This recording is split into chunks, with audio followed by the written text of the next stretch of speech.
അച്ഛാ ചായ. മോളെ വിനു എവിടെ? അവനെ ഒന്ന് വിളിക്കേ. എന്തു പറ്റി അച്ഛാ? ഒന്നുമില്ല, അവനെ ഒന്ന് വിളിക്കേ. വിനുവേട്ടാ, വിനുവേട്ടാ.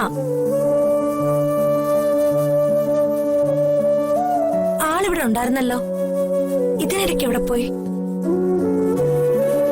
വിനുവേട്ടാ, ദേ അച്ഛൻ വിളിക്കുന്നു. ഇതെവിടെ പോയി? ഒരു അത്യാവശ്യത്തിന് വിളിച്ച കാണത്തുമില്ല. പുറകിലെങ്ങാനും പോയി കാണും. ഞാൻ പോയി വിളിച്ചിട്ട് രാജാ.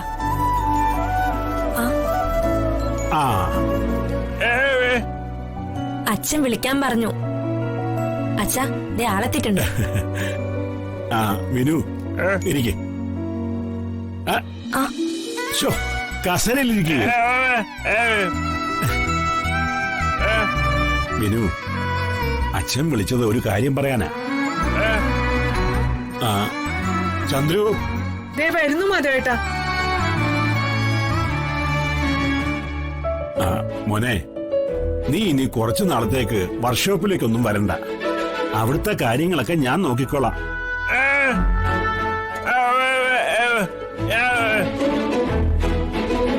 മോനെ, മീനാക്ഷി ഒരു അമ്മയാകാൻ പോവുകയാ. ഈ സമയത്ത് നീ എപ്പോഴും മീനാക്ഷിയുടെ കൂടെ തന്നെ ഉണ്ടാവണം.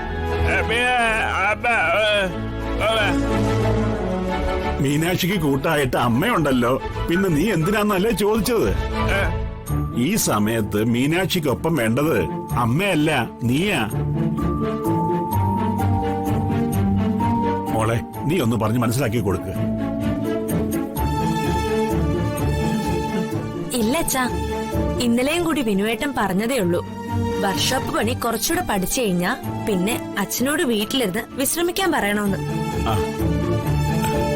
വിനുവേട്ടൻ വർക്ക്ഷോപ്പ് നടത്തി പണം കൊണ്ടുവന്ന് അച്ഛനെ ഏൽപ്പിച്ചോളാന്ന്.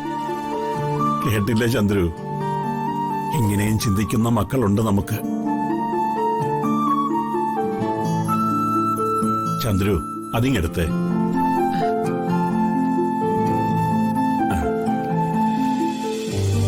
മോനെ, ഇത് കുറച്ച് പണമാ.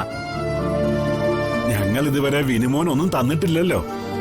ഇത് വിനുവും മീനാക്ഷിയും ചേർന്ന് വാങ്ങണം.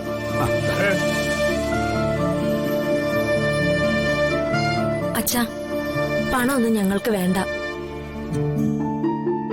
ഞാനും വിനുവേട്ടനും ഇതൊന്നും ഒരിക്കലും ആഗ്രഹിച്ചിട്ടുമില്ല. അങ്ങനെ പറയരുത് മോളെ, ഇത് വാങ്ങണം.